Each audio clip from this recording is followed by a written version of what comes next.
Good morning, ladies and gentlemen, and welcome to the Tortilla Mexican Grill PLC investor presentation. Throughout this recorded presentation, investors will be in listen-only mode. Questions are encouraged. They can be submitted at any time via the Q&A tab that's just situated on the right-hand corner of your screen. Please just simply type in your questions and press send. The company may not be in a position to answer every question it receives during the meeting itself. However, the company can review all questions submitted today and will publish those responses where it's appropriate to do so on the Investor Meet Company platform. Before we begin, we would just like to submit the following poll, and if you could give that your kind attention, I'm sure the company would be most grateful. And I would now like to hand you over to the executive management team from Tortilla Mexican Grill PLC. Andy, good morning, sir. Good morning. Yeah, thank you for the welcome, and welcome everyone to the interim results for 2025. I'm joined here with Josie today, who will do a quick intro in a minute. But yeah, just as a quick one on myself, I've been the CEO now for about 18 months. I've been with Tortilla now for over 8 years, so you can imagine I've eaten a lot of burritos in that time. I love the brand, I love the cuisine. Started my life as an accountant back in the day in a Big Four firm. So yeah, that's myself, and then I'll leave you with Josie. Yeah, I'm Josie. I've been with the business now for 3 years and just recently started in the interim CFO position. I'm also a qualified chartered accountant and started my career at the Big Four back in New Zealand. Hospitality is in my blood. My parents run a hospitality franchise business in New Zealand, so it's always been a very important part of my life. So I'm happy to be here with you today. Great, so we're going to proceed with this agenda. So I'll do a quick summary, followed by strategic and operational review. Then I'll hand over to Josie to run us through some financials, and then we'll try and leave plenty of time for Q&A at the end. So yeah, I guess it's not just 6 months now, we're in September. We've had a year of significant progress in 2025, which is great, which is much the same as what we reported last time. So, I mean, look at some of the highlights are fantastic. I mean, against the backdrop of a difficult UK market, we've performed extremely well during that time, which we'll talk much more about. We've outperformed the industry by about 8 percentage points in the first half of the year. Delighted to say 6 of the French sites are converted by early October. They're all now, of those 6 are all now done actually, so all trading. We grew our franchise estate substantially as well in the year, and so that revenue stream now is worth a significant amount to us in terms of total system sales. So we're going to cover that off a bit later, and we've signed a pilot with a business called Growth Kitchen, which we're really excited about. We've improved our staff retention and engagement. I'll tell you a lot more about that. We've talked a lot about people in the past, which is important to myself and the team. We've worked really hard on our food, product launches, our brand, our tech. So I'll tell you all about that in the presentation as well.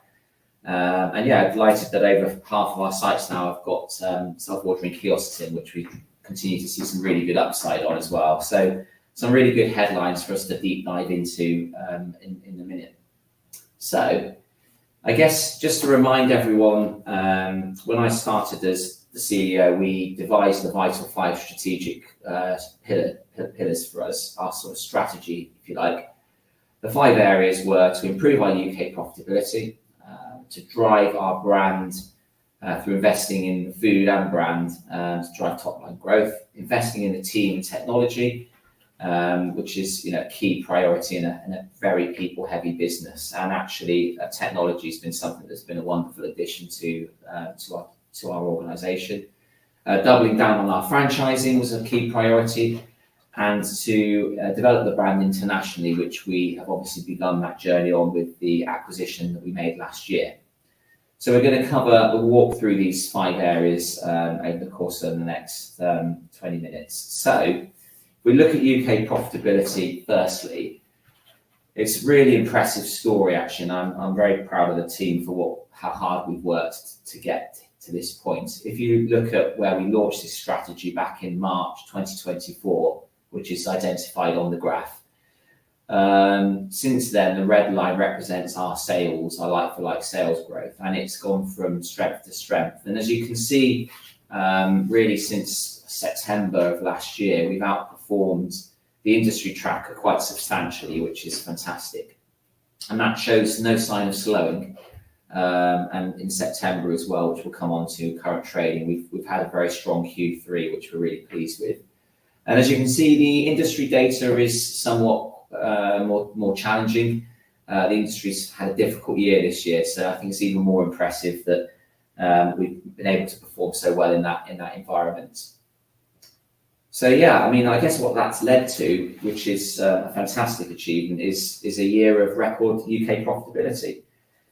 So year on year, our profit increased by more than 30% in the first half of the year, which is fantastic.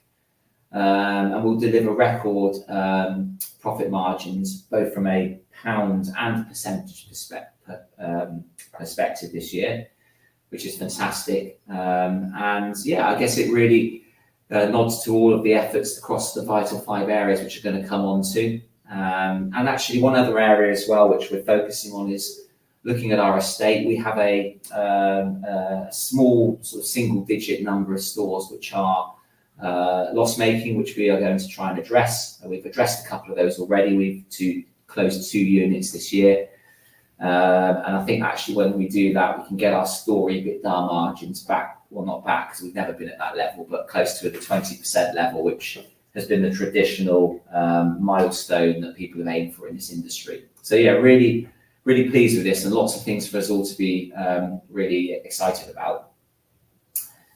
And I guess this slide sort of covers that point in a bit more detail. And actually one of the things we wanted to look at here is if you look since 2019, actually, pre-COVID, we've increased our adjusted EBITDA. So this is our EBITDA, store EBITDA, plus your franchise income, less your head office cost.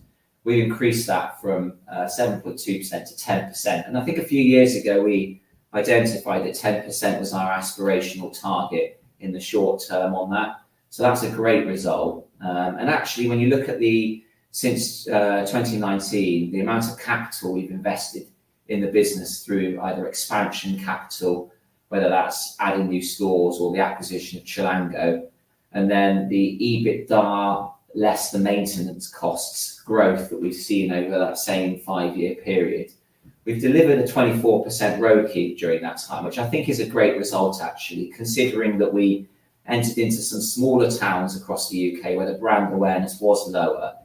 We're going to talk a bit more about that later in the presentation, how those sites are maturing.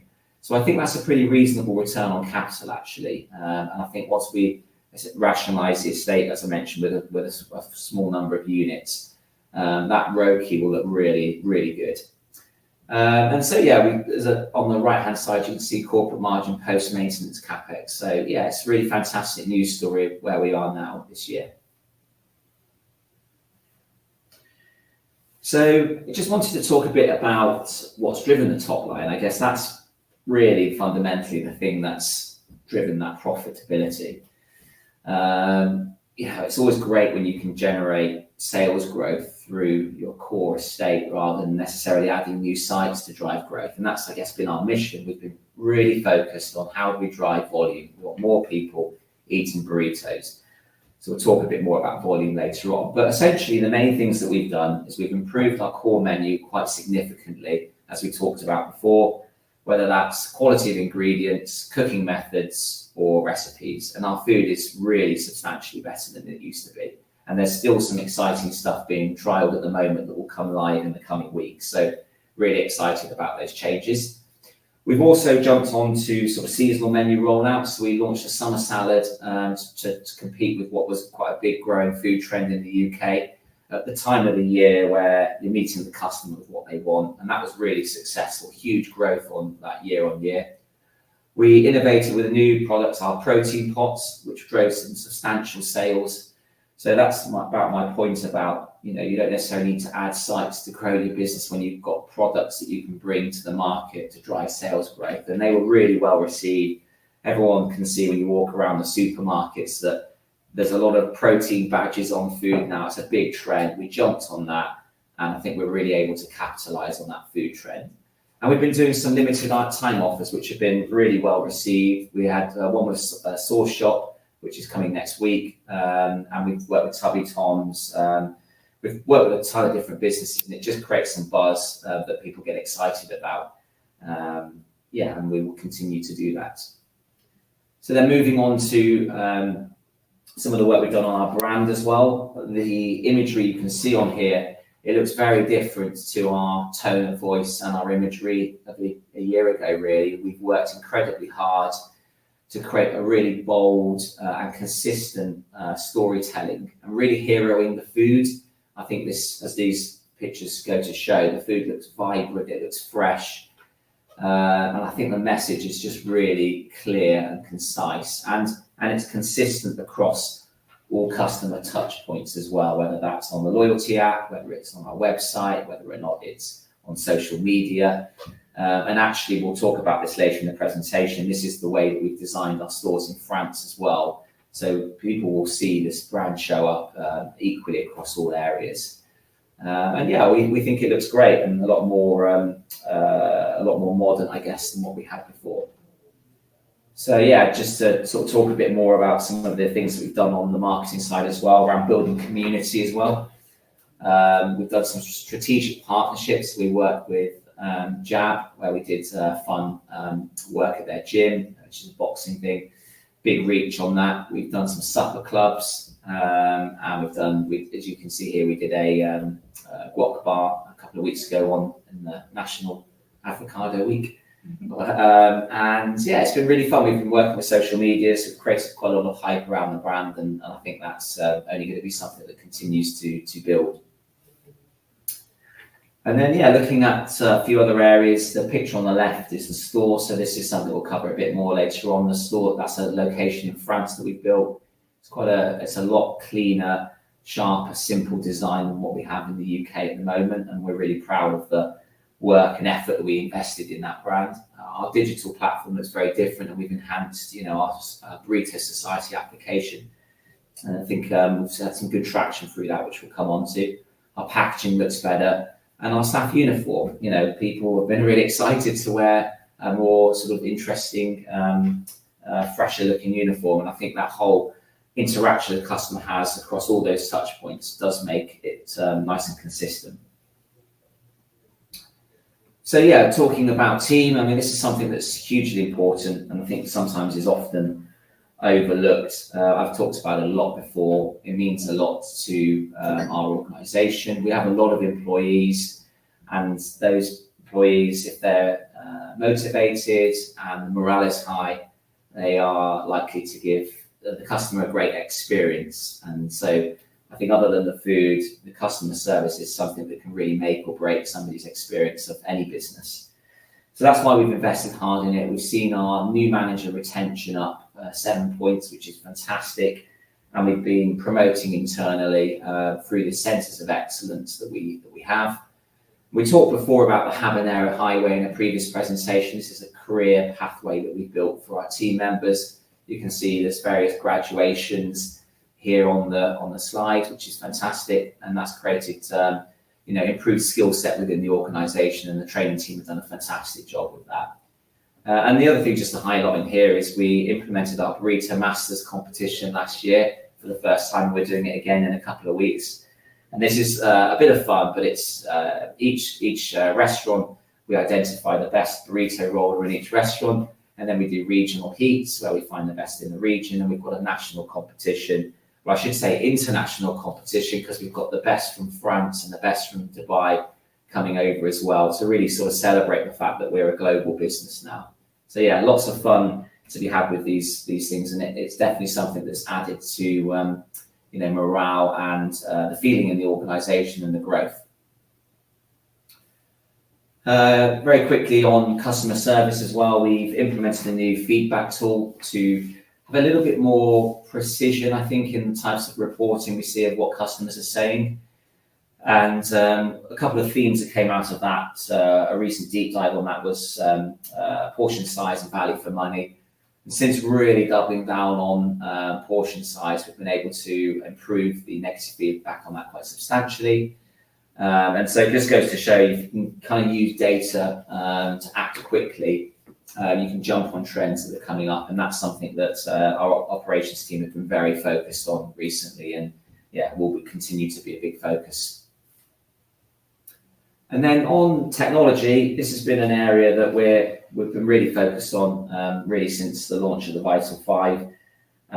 It's been fantastic that we've managed to implement so many kiosk sites in such a short period. Over half of our estate in the UK now has kiosk sites.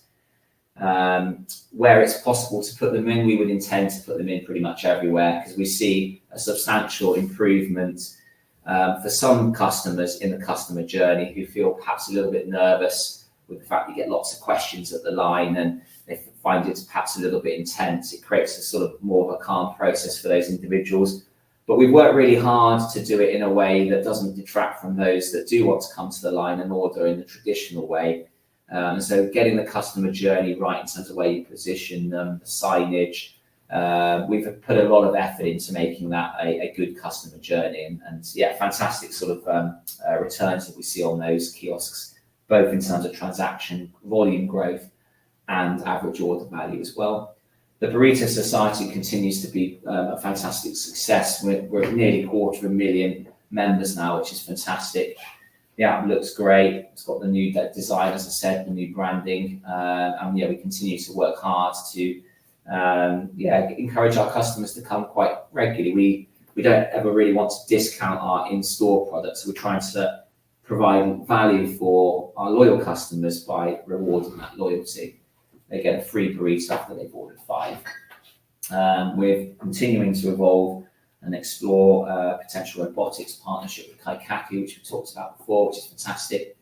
And we've been working on our data warehousing and how we use information to make quick decisions. I think we're all agreed that the world has moved on very rapidly over the last year or so in the world of AI, and it's fantastic when you can get to the bottom of questions and decisions and analysis more quickly by using the tools that are now available in the marketplace. So we talked before as well onto the other pillar around doubling down on franchise, and this is an area that I think the graph is fairly indicative that we have doubled down on franchising over the last 5 years. It's been a big thing for us. Just to remind, to tell those of you that are not so familiar with our business, but we have a really strong, effective operating model for franchising. We have slow-cooked meats and beans that are cooked in the central kitchen, and that creates a really fantastic, consistent product. And a lot of those cooking processes benefit from slower cooking times, which is more easily achieved in a central kitchen.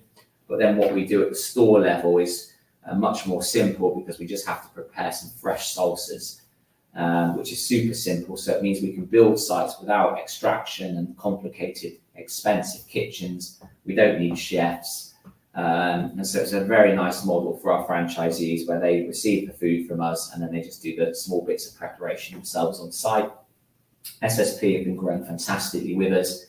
We're looking at some opportunities with Compass as well. I mean, SSP, just to talk about that business, we've opened a number of stores recently, airports, train stations, and they're in double-digit like-for-like growth in the first half of the year with us, which is fantastic. Compass, we're looking at some other sectors as well. That's a relationship which is going well. And then Ethos, again, even bigger like-for-like growth. It's fantastic, the job that the team have done there. And they've opened some sites this year, and there'll be one more later on in this year as well in Dubai Mall, which should be fantastic. So yeah, we're looking at some other opportunities. I mentioned earlier we signed a pilot with Growth Kitchen, which will be exciting. So there'll be 3 sites over the next few months. We've just opened with SSP in Glasgow Central train station. The site looks fantastic to the new brand design guidelines. And we're actively progressing discussions with some European partners.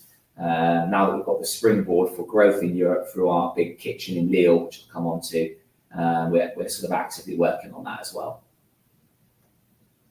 So yeah, talking about then, it's a good segue into developing the brand internationally. I mean, this is ultimately why we bought Fresh Burritos.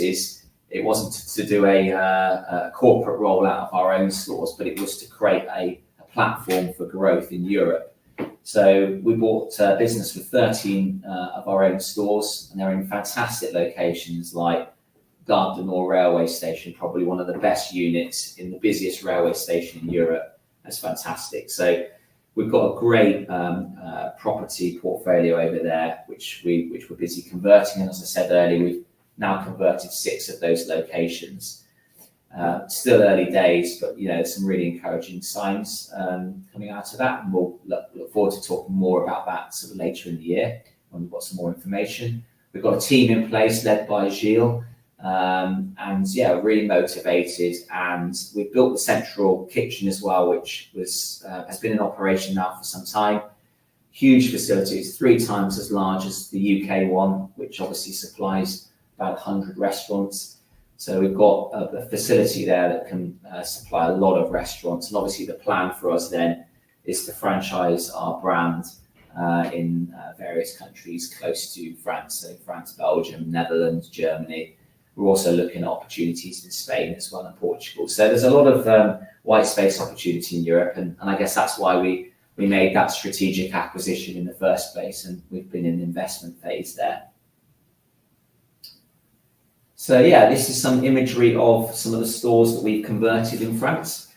I hope you agree that it looks a lot more modern and fresh, and a sort of cleaner design. And we're really pleased with it. It has meant that we took a bit longer to convert the sites, but we feel that you have one chance to enter a new market, and you've got to do it well.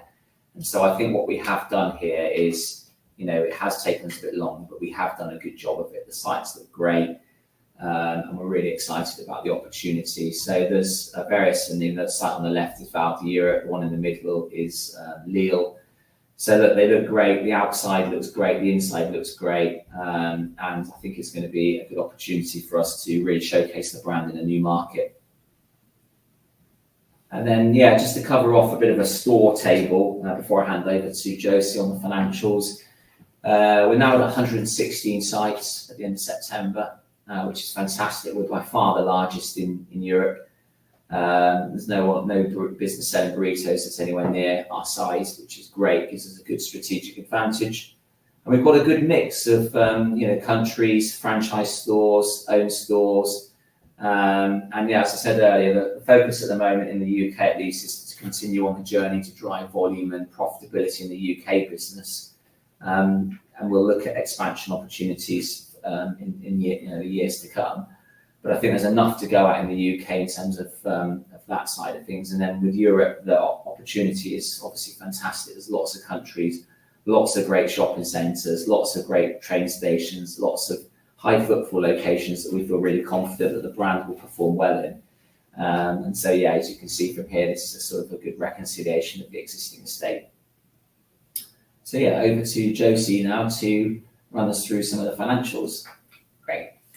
I'll just hold this so I can slip through the slides as well. Great, so thank you, Andy. I'll start with some of the financial highlights, which I think really confirm the progress that we've made in the UK this year, as well as the progress towards our European expansion strategy. So firstly, the UK sales like-for-like growth was 5% over H1, which Andy mentioned was significantly ahead of the market.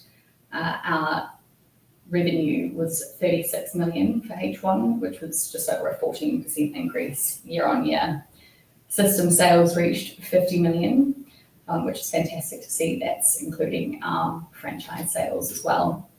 Overall, our adjusted EBITDA reduced as a result of the investment phase in France, but importantly, the UK adjusted EBITDA increased over 30% to 2.4 million, which I'll speak to later in the slides. Great, so taking a look at the income statement, I will speak to revenue and adjusted EBITDA further down. I've got some waterfall graphs which I can take you through. But looking at our gross profit margin increased to 27.7 million, which importantly, the UK margin actually increased to 78.3% year on year. Despite inflationary pressures, we had strong supplier negotiations. I think it's important to highlight that beef prices have increased significantly in the market this year, which we haven't been exposed to due to a hedge that we completed at the beginning of the year. So that's really where that margin improvement has come through. Overall, we did have a loss before tax, which we view as a near-term consequence of the investment phase in France. this was largely driven by France, 2 million, with a smaller loss in the UK. Great, so I think, this really demonstrates the strong like-for-like sales performance that we've had across the UK this year. As Andy mentioned, we've been really focused on really squeezing our existing estate, which is really the best way we can grow our sales. Some of the initiatives mentioned was our protein pots, which is generating sort of 12k a week in additional sales without any capital outlay, which is a great example of how we can grow our sales without significant capital. Overall, as Andy mentioned, for H1, we outperformed the market by over 8%, which is just fantastic to see. And that's continued into Q3, and we're expecting Q4 to be strong as well. Fantastic. Great, so as Andy mentioned, we do have a short tail, which are largely in our regional sites, where we opened quite a few sites across 22 and 23. I think this graph is fantastic to show that despite us opening the sites in more regional areas with lower brand and lower product and cuisine awareness, we're actually seeing really strong sales like-for-like performance across these sites now. And with that short tail and the sort of low single digits, if we were to remove that, then this performance would be even stronger in those regional areas, which is just fantastic to see.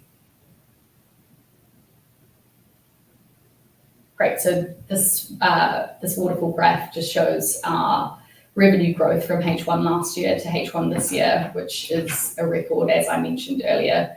A significant portion of that is due to the French acquisition, but also our growth in our franchise income, where we've opened a couple of sites over H1, our UK sales like-for-like growth as well. So really a good acknowledgement of UK growth, whilst also acknowledging our UK's international expansion strategy. On the next slide here. This is also another waterfall graph, which just shows how we got from our H1 EBITDA last year to EBITDA in H1 this year. Again, a significant portion of that reduction is due to France, which we view as a near-term impact of being in our French investment phase. The first arrow points out that actually our UK adjusted EBITDA increased over 30%. To 2.4 million for H1, which is just great to see, mainly driven by our top line. As Andy mentioned, we've got the initiatives from the like-for-like sales growth, as well as some cost savings, which really show our focus on ensuring that we're optimizing costs as well as growing that top line.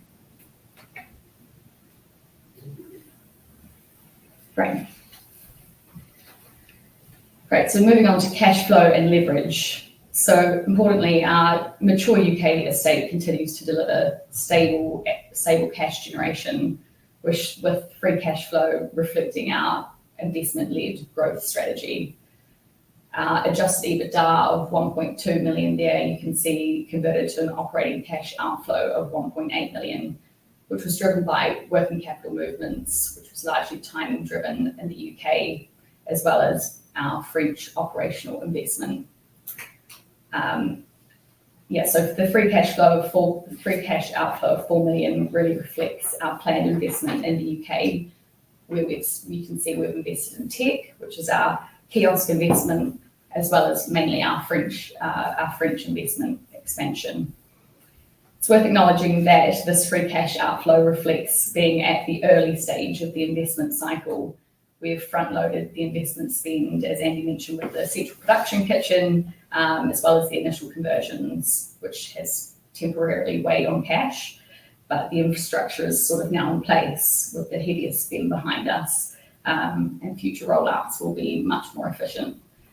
In terms of the financing to support the growth, we secured in H1 an additional £2.5 million of refinancing with Santander, of which at H1 we had drawn 1.5 million, with a further $1 million to be drawn in H2 to just continue supporting this growth, really, which is great. I think then that sort of summarises the financials. Yeah, so I guess just to summarise, we've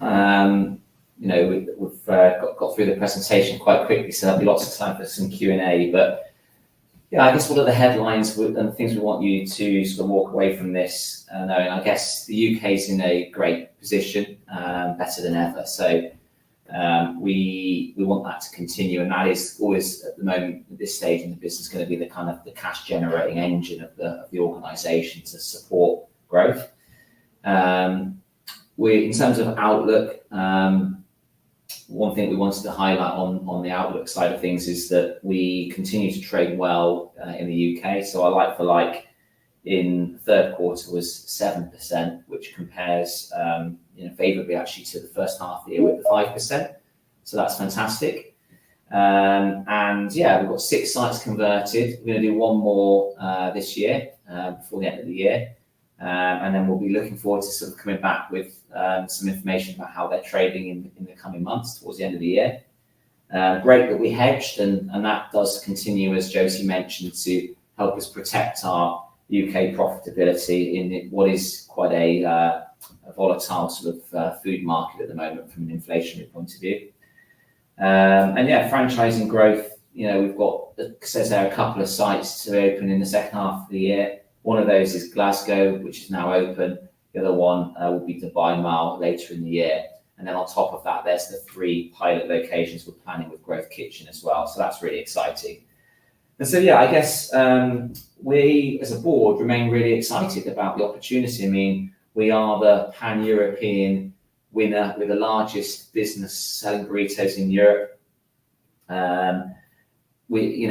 Scale is everything in this industry, and the fact that there's lots of businesses now talking about European expansion. It's great that we're not just talking about it, but we're doing it. We've got the infrastructure built now. We've got the kitchen there. We've got the team there, and we've got some stores designed. And so yeah, we're on that journey, and that's really exciting for us all. That's why we're all here. And I think having then the UK engine room generating the great profits, that's a fantastic sort of combination to mean the business is really going to succeed over the coming years. So yeah, we remain really excited, and hopefully this presentation has helped highlight some of that opportunity for you all as well. So I think there's one more slide. Yeah, I mean, this was the summary, and we coming back to the Vital 5. I mean, this does remain the priority. We are going to continue improving UK profitability, and some of those steps we talked about in terms of the initiatives that we've launched this year, having the full year impact of those next year, whether that's disposals we've made of a short tail of sites, or other initiatives like kiosks. They will continue to provide a lot of value in the future. We're going to continue investing in our food and our brand to drive growth. I think there's more opportunity there. So I'm going to work really hard with the team to keep pushing that, because product is absolutely everything in this industry. I'm going to keep investing in the team and technologies we have so far. Talked about franchising, that's already well set up, but we want to go harder at that as well. Now we've got the Lille kitchen built, which ties in with our objective of developing the brand internationally. So yeah, we're all of the view that it's very exciting, and hopefully, as I said, you are as well. So that does take us to the end of the presentation. So there's some questions, I think, which have been submitted. I just realised our camera, is moved when we move the laptop, unfortunately. So we can run through some questions now. We'll work down the list. So the first one here is a pre-submitted one about how we're capturing the vegan vegetarian market. Well, I guess the answer to that is we launched a new vegan chili product last year. It's a really, really strong product that's very popular, actually. So it does remain something that we offer. Obviously, you can also get a vegetarian burrito and have the guacamole in it. So we do have a couple of options. But actually what we're seeing is not a huge growth in the vegetarian vegan market. I think there's other food trends which have sort of grown more quickly, and so like the protein pots and things like that. So whilst it's something that we look at, I guess that's the beauty of having an adaptable menu, is we can cater to that market. So next on the list, can you detail the self-ordering kiosks delivering the strong uplifts and rapid paybacks? Can you quantify the average sales uplift per site, and what proportion of UK sites do you expect to be kiosk enabled by the end of the year? If you're happy to take that one. Yeah, absolutely. So we are seeing strong like-for-like sales uplift with our kiosk sites, about a 10% sales uplift compared to the sites that don't have kiosks. So we are sort of very focused on continuing to deploy those across the estate. There are some sites where it's not going to be possible to have kiosks installed, sort of shopping centres that won't allow us. But all of the sites that we sort of can install kiosks, and it's on our agenda to do so. Great. Next one is, what is the restaurant opening strategy? Will you open yourself or prefer franchise? Would definitely be the latter. I guess it depends on the market we're talking about, to be fair. So certainly in Europe, that would be the plan, is a franchise rollout. Of course, we'd always look at opportunities. If a fantastic store came up that we felt we could do ourselves, we could look at it. Certainly in the UK, where we have the operational skill set to operate sites. But when you enter a new country, say somewhere like Germany, it is easier to find franchisees because we don't have the operating infrastructure in that market. We don't know the market from a recruitment point of view, a property point of view. So I think it would be a wise strategy to have a capital light model where we're then also supplying the foods to those businesses, which enables us to utilize the buying power of having that food come through our supply chain. But also we're able to have a financial benefit, but then we can control consistency as well, which is super important. I think in the UK, we'll see. I think it's something we're going to keep thinking about as a board and assess perhaps a hybrid model in the future. So the next one we've got here is how to explain the lower like-for-like growth for restaurants opened in 2024 versus the cohort opened in 2022, 2023. Newer restaurants should have higher growth because starting from a lower base, and they do. So yeah, I mean, last year I can't remember what site we opened last year. Norwich, I think. Yeah, Norwich. I think when I explained that slide, that 2022, 2023 comparison was to our existing estate, not to the site openings in 2024. Yeah. So I might have confused you on that slide. So you are right. The 2022, 2023 are really our newest cohort, and they are outperforming the existing estate in terms of those like-for-like sales. Yeah. So the question here, how likely is the UK model success to translate to France? Well, it's a brilliant question. I guess we believe very well there are businesses doing what we do in the UK, in France. There's some other organisations, and they're moderately successful doing that. We believe our product is better, and we think our price point is better, and we can leverage our supply chain and processes from the UK and I think synergies from a supply chain point of view. Some of our food comes from Europe anyway, so there's opportunity to consolidate supply chains and benefit from that. In terms of the model success, I mean, what we're seeing in terms of food trends, I guess, is that people want to be able to customize their meal, and our meal is obviously fully customizable. People want healthy food, but they also sometimes want indulgent food. So our proposition ticks both of those boxes. And another trend is obviously the fact that delivery is the key growth area in the industry. And we're very lucky in that our product travels very well, particularly the burritos, which are wrapped obviously in foil. They travel really well. And that's, I think, driven a lot of the growth we've seen in the UK. And I think when you look at the other European markets, you see those same trends as well. So the question around, can you remind us the kitchen capacity in the UK and France? How long do you think it will take to fully utilise these kitchens? Well, in France, certainly many years of opportunity with that. It's 3 times the size of the UK, and the UK facility is supplying around 100 restaurants. It's a good question as to how many the UK facility can supply. I think it depends a little bit in the future around our strategy with, do we want to put additional food items through the central kitchen if we grow our menu? So that's something we are working on, but there's no risk of that running out of capacity. We could open it more days of the week, run more shifts, so there's definitely more space in there for growth in the future. There's another question here around the Lille production facility. We're curious about the capacity of that facility.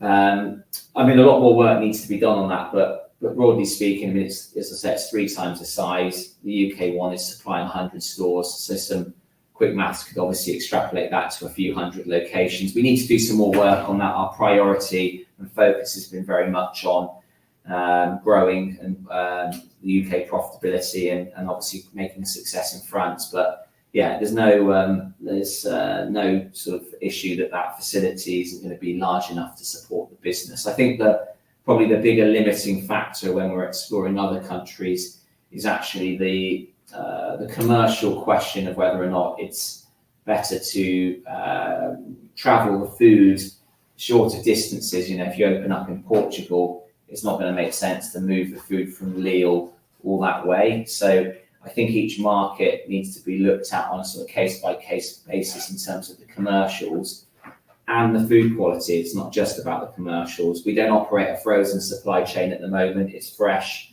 So these are all things that we need to play around with and have a think about.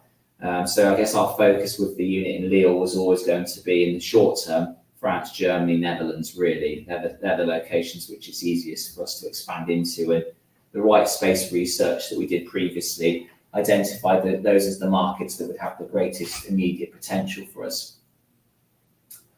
What is the mix of sale on deliveries and the objective in the long term? Do you want to take that one? Yeah, so it's about 30% currently, which I think is about the right level for us, really. We are, as I mentioned earlier, really focused on growing our in-store sales. Obviously, there's some margin impact on delivery, but again, it's a really important channel for us, the delivery sales. And we recently changed our delivery strategy to a dual model, which we've mentioned before was a great option for us in terms of improving our profitability. So I think it's, around that 30% mark. Okay, so there's a question here around UK company-owned stores have declined over the last couple of years, and talks about optimization of the portfolio, which could mean closures. Does Tortilla feel the UK market is saturated for company-only stores? And then a follow-up thing of, you showed that our franchisees generate more than 20 million in sales, which is great, but wouldn't it be amazing if that was all Tortillas, not simply a royalty? Great question. So I guess looking at the first bit of that, does that mean closures? Probably. We've got a couple of sites which the rent is either too high now. I mean, could be central London ones where, work from home means that you only get 3 days a week from some of those sites now, not 5 days like you used to. But also there are some smaller towns we're in which are a bit of a challenge. So I guess we're going to look at it. As I say, we've got a very small number of stores we're talking about here, but I think it's right if you can extinguish some losses within your organisation with exiting a couple of locations. That feels like one of the key ways to get into that 20% store EBITDA. It definitely doesn't mean the UK is saturated. There are many great shopping centres and high streets that we're not in. What it does mean is we entered a couple of locations that we probably shouldn't have in hindsight, but for a business with as many stores as we have, it's not unreasonable to look at those and address any sort of underperformers. I don't believe the UK is saturated, but I do believe that the franchising strategy is the right one. Although you obviously make more money if you open your own stores, if you've got a 20% store EBITDA model, which as an average, which is a great average to get to, but you can make 5% from a franchisee, plus another 3 or 4% on supply chain effectively by leveraging your buying power, and then potentially get a marketing fee as well. You can get to nearly 10% with franchising, which versus 20% where you're not putting any capital down. It's a really appealing model, and it means that you can go faster at growth as well than we could with our own resources. So franchising is absolutely the right strategy for us in Europe. But, you know, where there is opportunity to open a corporate store, a flagship type location, of course we'd look at it. But I think our philosophy at this stage is franchising is the thing that we'll be looking at harder.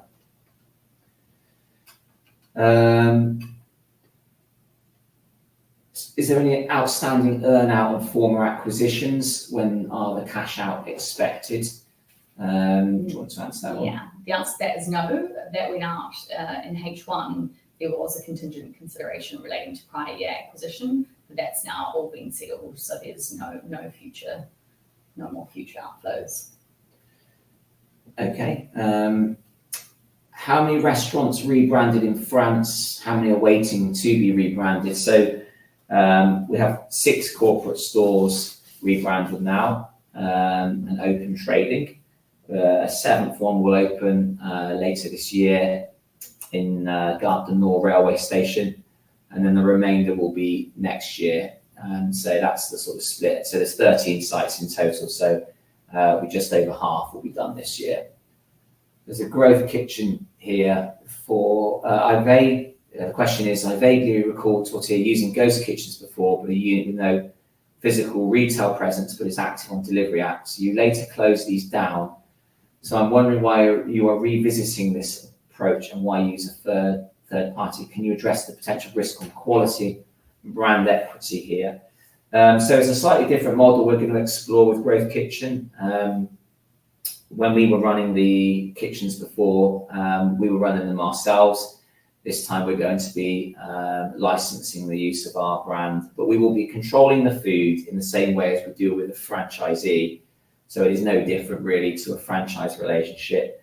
So obviously we know the guys at Growth Kitchen well. They're good. They're good operators. They've actually got one of our former employees working in their business that knows our business very well.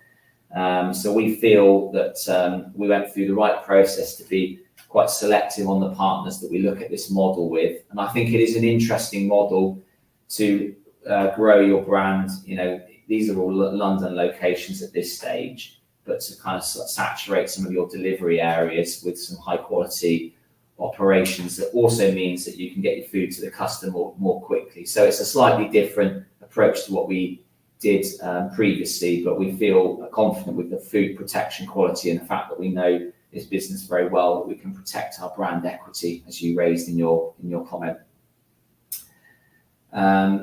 So just looking down the list, sorry, just trying to read them quite quickly.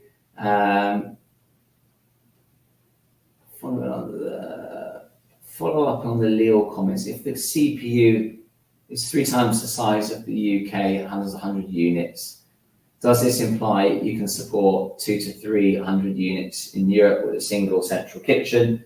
Yes, essentially it does. I don't have the exact number because we haven't done the full maths of it, but the reason we bought such a substantial unit was to embark on a large franchise rollout in Europe. And I guess ultimately what we're saying is we believe that there is an appetite for this cuisine in Europe. I mean, you know, for example, in Germany, it's in many ways a burrito. It's a wrapped breaded product. I mean, it's full of carbohydrate, protein, it's fresh. So yeah, our view is it doesn't have to be spicy either. A lot of people sometimes think, well, it's not going to, other countries don't like spicy food. Well, burritos don't have to be spicy. They can just be tasty without the spice. So yeah, we do believe there's a big opportunity. And as I say, the limiting factor, I think, for us on Central Kitchen will be more the size of the markets near there rather than the manufacturing capacity of the Central Kitchen. We are also exploring opportunities to perhaps supply business to business as well from that Central Kitchen. We could do something like that as a food manufacturer. So we're looking at, it's early days. I guess our focus has been on the mission at hand, converting the stores. But yeah, that kitchen is substantial and would be able to support a big size of estate. So the question here on UK and Europe, have you ever considered the United States? Yeah, I mean, it's a very interesting question. Obviously, some brands have come from Europe to the United States. I guess the honest truth is Chipotle have got a massive number of units in the US. They are the hero in that market. You could argue that, you know, there's space for another large player, a bit like you've got in the, I guess, the burger or, you know, chicken markets in the US. There's not just one business doing it. But to be quite honest, I think the obvious priority for us, given that we are the largest in Europe, is to continue cracking on in Europe. You never know with the US, maybe one day, but it's not something we'll jump at immediately. There are other markets that are also interesting, like I say, the Middle East, Saudi, Dubai. So yeah, I think we've got enough expansion opportunity on our hands at this stage. Question around why we made our Lille facility so large. Surely a waste of money on any reasonable time frame. Well, we got it for a very good price. And actually it was very well fitted out before we even entered the unit. So the truth is we haven't really paid a lot more for a large facility there. In fact, the rent on that facility is lower than our UK facility. And the capex was lower as well than it would have been if we'd developed it from a shell because of the work that the landlord had already done on the unit. So yeah, I take your point. Seems like a bit excessively big, but actually when you look at the commercials, it made a lot of sense for us. Just reading the next one. Company has gone from 6.7 million net cash in 2021 to 10.7 in 2025. What are the moving parts of this? What is the strategy with respect to cash and how to fund future growth? So that is really reflective of our investment strategy in France, where we have, as I mentioned, we're sort of at the beginning of our investment cycle here, where we've outlaid a lot of capital to acquire our central production kitchen, which Andy mentioned we did get a good price for, as well as the additional capital outlay for the early phase of the conversions. So we're really at the beginning of the cycle here, where we've laid out the capital and we're expecting future returns to come from that. The question here about essentially how many restaurants does the central kitchen need to break even? The answer is roughly the number that we've got, because one of the reasons we looked for a strategic acquisition was that we wanted to build a central kitchen, and we knew that we needed around about 15 restaurants to enable that facility to kind of cover its costs. So that was part of the rationale for buying a business of the size that we did, to create that stepping stone for our expansion. So yeah, it's sort of roughly of that order. And obviously, you know, from this point onwards, if we can franchise the business in other markets in time, which is the plan, then obviously the kind of unit economics of that kitchen really start to make a lot more sense. But yeah, it's covering its costs at the moment. Just trying to flick through to see if we've missed anything. The level of borrowings is edging closer to the max capacity you have available. Any thoughts on when you would prioritize paying down borrowings? I guess we've never had the intention of being a business carrying a lot of leverage. It's never been our mission, and I think that's still our philosophy, frankly. Obviously, we're at a sort of a more levered position than we have been previously, because we are in that investment phase. But I think it's important to remind ourselves that a lot of that investment has now been done in the central kitchen and the sites that we've built. So yeah, we feel like we're in a good place to bring that leverage down in time, particularly as well with having the UK business pumping out some really good numbers. That's going to generate more cash for us in the coming years as well. So yeah, our intention is not to continue to grow our leverage in any way. I think we've covered most of them. How do you develop in the Middle East? Sorry, we missed that one. Where are the kitchens for this market? So actually in the Middle East, they use one of their restaurants to produce some of the food for the others, but actually they do produce more of their food on site, which is a model that the UK business used to use, obviously, back at the start. It does work well as well. I mean, ultimately, The food is relatively easy to produce, whether it's in a central kitchen or the store. It's just, for us, it makes a lot of sense at our scale to produce en masse in a central kitchen because we can control the quality. But I have to say that the guys in the Middle East do a fantastic job of retaining food quality. In fact, their operation is extremely good. We have one of our former operators over there as their sort of key the ops director. So it's a model that works well, and they can control their food quality really well. And there's actually not that many adaptions for the menu over there as well. It's quite similar to our kind of UK model. There's a question about the term of the franchise, royalties, flat fees. I guess terms, for example, the development agreement with SSP is a 5-year agreement that we've got, as an example. And then usually with that, there's an exclusivity in whichever market. There can be an exclusivity and in exchange a commitment from the franchisee to open stores. So that's the traditional model we've used. The franchise fees vary depending on the partner. Obviously, I wouldn't want to kind of commercially say what they are for each partner, but they're sort of the typical level that you see in the industry. And as I say, the other advantage that we have is ultimately, as we're supplying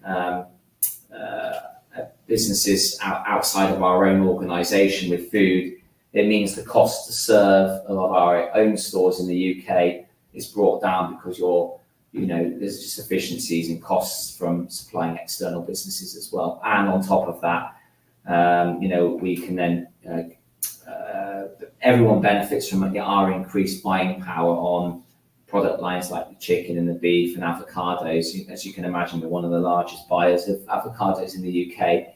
And so it's great because we've got that buying power that we can then pass that on to our franchisees as well, and they can generate some good returns also. So I think we're pretty much at the end of the presentation. I think we've done all of the questions from what I can see as well. So we can probably wrap up, I think, at that stage if we want to hand back. Perfect, guys. That's great. And thank you very much for your presentation and for being so generous with your time then addressing all of those questions that came in for investors this morning. And of course, if there are any further questions that do come through, we'll make these available to you after the presentation just for you to review.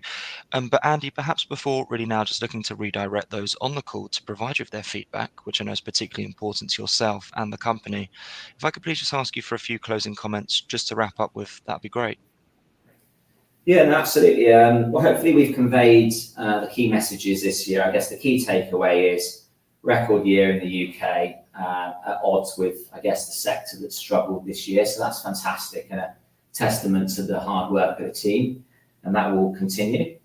And we've made progress in France. We'll have 7 sites open by the end of the year. We've got 6 of them already. So it's fantastic. Yes, it's taken us a bit longer to get there, but actually the designs look fantastic as a result of that, and I think it was important to get that right when entering a new market. So yeah, we're really excited, and I guess as we've talked quite a lot about the central kitchen, hopefully investors can see that this is a strategic acquisition that we made to provide the springboard for a lot of future growth. So hopefully everyone's as excited as we are and the board are about that opportunity as well. So yeah, that's really the key messages from us today.